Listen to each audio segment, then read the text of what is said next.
تو اس کا مطلب ہے کہ جنہوں نے سب سے پہلے آپ کے ذکر کی سعادت حاصل کی اور لوگوں میں چرچا کیا وہ حضرت ابراہیم علیہ السلام ہے۔ لوگوں میں ہمیشہ آپ کا ذکر خیر جاری رہا، حتیٰ کہ بنی اسرائیل کے آخری نبی حضرت عیسیٰ علیہ السلام نے تو بنی اسرائیل سے خطاب کرتے ہوئے باقاعدہ آپ کے اسم گرامی کا بھی تعارف کروا دیا تھا۔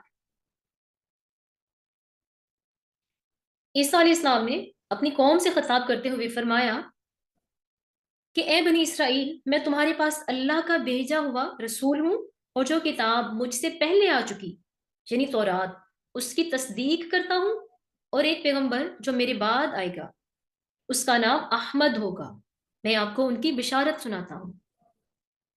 اسی وجہ سے ایک حدیث میں آپ صلی اللہ علیہ وسلم نے فرمایا ہے کہ میں اپنے باپ ابراہیم کی دعا اور عیسیٰ ابن مریم کی بشارت ہوں۔ اسی طرح آپ نے فرمایا کہ میری ماں نے یہ خواب دیکھا کہ ان سے روشنی نکلی ہے جس سے شام کے محلات روشن ہوں گے۔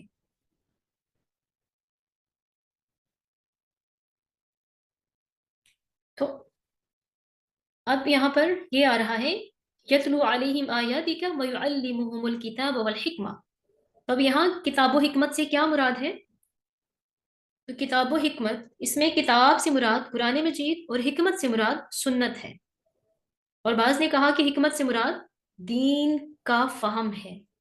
سنت ہو یا دین کا فہم ہو، اس میں کوئی تضاد تو نہیں ہے۔ حضرت ابن عباس رضی اللہ تعالیٰ عنہ سے روایت ہے، وہ کہتے ہیں کہ اس کے معنی یہ ہے کہ اللہ تعالیٰ کی اطاعت و فرما برداری پر وہ ان کی قوم کو لگا دے، یعنی ان میں ایک ایسا رسول بھیج جو ان کی ایسی تربیت کرے کہ وہ اس قوم کو اللہ تعالیٰ کی اطاعت و فرما برداری پر لگا دے۔ اور پھر انکا انت العزیز الحکیم، بے شک وہ غالب اور حکمت والا ہے۔ تو عزیز کون ہوتا ہے؟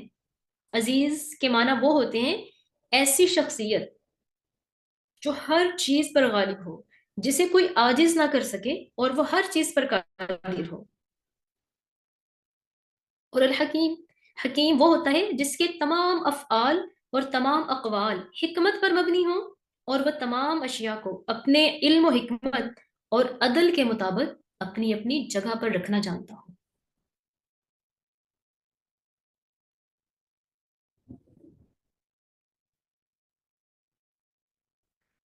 تو یہیں پر آج ہم اپنے سبق کا اختتام کرتے ہیں۔